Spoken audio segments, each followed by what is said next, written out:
Xavier Wills and Scott Goble at the 2012 NABBA Victorian Championships.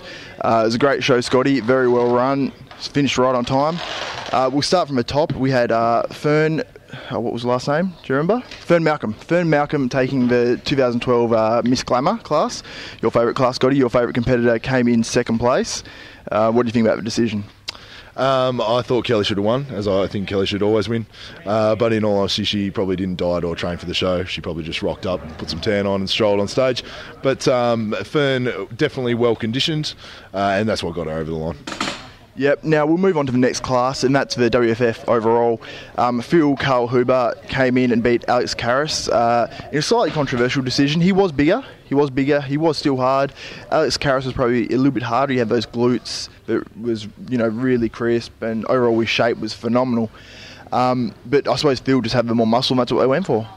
Yeah, Phil was the bigger guy, so you can justify the decision on the basis of his mass. I thought Alex was the most polished guy on stage, best presentation, best condition, really well balanced, and I kind of wonder if Phil would have made the criteria based on height and weight in the WFF, but because he was a master, he didn't have to weigh in. So, like you say, controversial decision, probably could have gone either way, but you can justify Phil winning it. Now, the WFF women's overall was pretty easy. Lisa Sagan took that class, no worries. She pretty much, I think she's going to be a huge contender in the Worlds coming up, and also obviously the Nationals as well. She's got to wait, she's got 8 weeks to the World, so she's got a lot to do. Not a lot to do, she doesn't have much to do at all. That's a problem. She's got to hold her condition. I thought she looked absolutely phenomenal. Yeah, she looked great.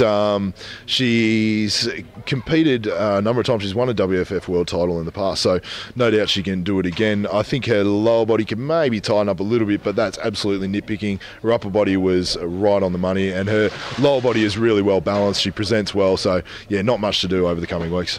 Yep. Now, Mike Dittman, freak. He works in the mines.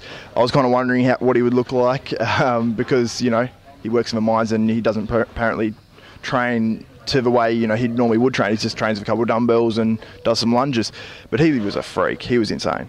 Yeah, absolute freak. Best legs in the show by a long shot. He's had those legs for about 20 years. I've known Mick for a long time and saw him posing the night before at Spartan's gym, so I knew he was going to come in and be dangerous. His conditioning isn't quite there yet, but he's working with Iad, and they both have the Aussies as the target. So in 4 weeks' time, I can't really imagine a master. I can't remember any sort of Masters guy that's going to challenge him, to be honest. No, I can't see that happening either. Now, Frank Giampino took the overall NABBA men's. He was deserving, in my opinion. He's short, but he made up for it easily in muscle and conditioned muscle at that as well. What do you think, Scotty? He was amazing. When he walked out, we were both gobsmacked by him. We've seen him compete 11 years ago was his last show, which was an IFBB Worlds, so he's obviously a high calibre competitor, but since then he looks to have packed on 10 to 15 kilos of muscle, so he's really stepped it up. Definitely a deserving winner. I thought James Quinton, the Class 1 guy, could have won it, who had that amazing conditioning. Yeah, James Quinton was insane. He just had some crazy glutes, crazy shape. I love this shape. If I had to pick a physique, that's the kind of physique I'd want to look like. Now, that's pretty much it for the NABBA men, apart from Aaron Curtis. Obviously, amazing routine, easy Class 2 winner. Yeah, agree totally. His presentation was first class. He was in very good condition. He just got a little bit out-muscled in the overall, but he handled the Class 2 comfortably.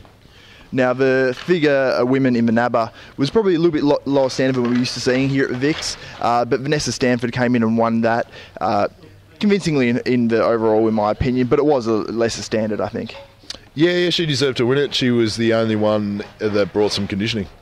Yeah, well, in that overall, that's how it was pretty much. If that WFF girl, Lisa Sagan, was in there, she would have obviously won that as well. But that's about it. I want to thank Graham Lansfield and all the people at NABBA for giving us such good access to the comp. We've had a good time, finished on time. And yeah, any words, Scotty? No, really well-run show, fast-paced, one-show format. I love that. Graham let me go backstage with the judges and fed me at intermission, so I love it when people give me food. Overall, a really good show. Yep, so that's it from the 2012 Victorian Championships, NABBA WFF. Xavier Wills and Scott Goble, rxmuscle.com.au.